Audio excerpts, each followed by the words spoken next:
Have you ever noticed sometimes the way that Chinese people do things or think about things are kind of different from the Western people?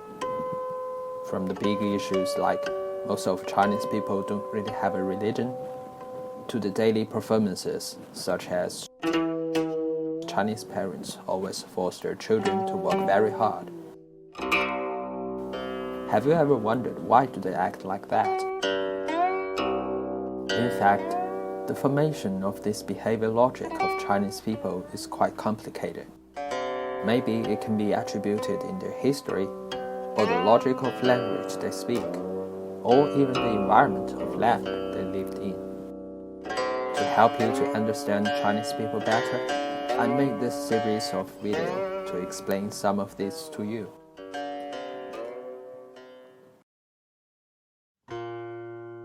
Episode 1.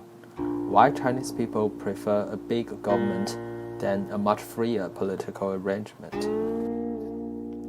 Well, to some extent, this characteristic of Chinese people can be attributed in the characteristic of the land Chinese people lived in. Actually, the land of China is a disaster-prone area. One of the most convincing examples is the Yellow River. We often call a river that some civilizations lived aside the mother river of this civilization. Well, then Chinese people must have a very irritable mother. The mother river of Chinese people, the Yellow River, commonly short for He in ancient Chinese books, is famous by its huge sediment content.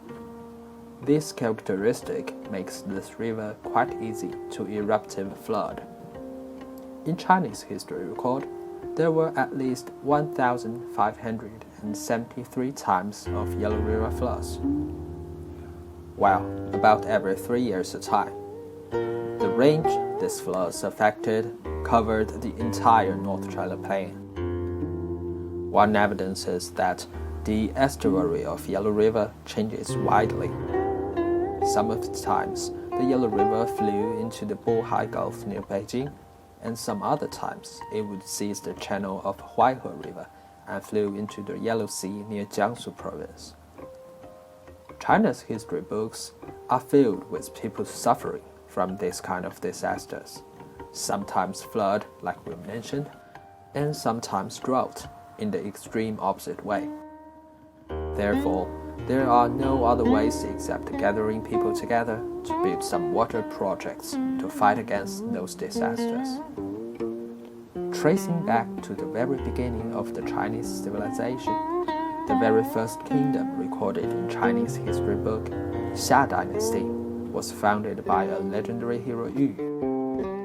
His heroic deeds, instead of defeating powerful enemies, was that he cured the Yellow River flood problem. After that, he earns the support of the people and becomes the first king of China. From then on, kingdoms and empires in China always take people's support quite seriously. What are taken more seriously are the anti-disaster projects that they are going to build. If their negligence made it fail to prevent, disasters in China are not jokes. Floods and droughts could kill millions and turn millions more into refugees. Huge numbers of refugees could easily become dangerous power, which always plays an important role in Chinese history. In Chinese history books, peace and uprising, or refugees rebel, is always an overture of an empire's collapse.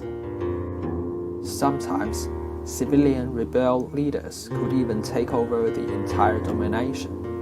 Two great empires, Han and Ming, were just founded in this way.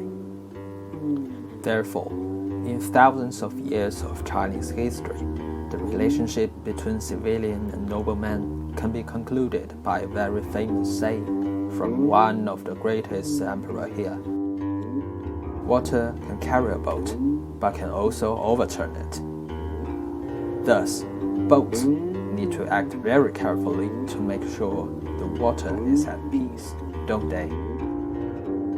As to Chinese civilians, Politics is never a big topic in their daily life. What they care only is always to live peacefully and away from disasters. Well, that's all for today. Hope you enjoy. In the next episode, we will talk about Chinese language and characters, and how Chinese characters help China united. Do you believe a random Chinese student can read an inscription on a 150 CE tablet? Please subscribe and find out. Thank you for watching. See you next time.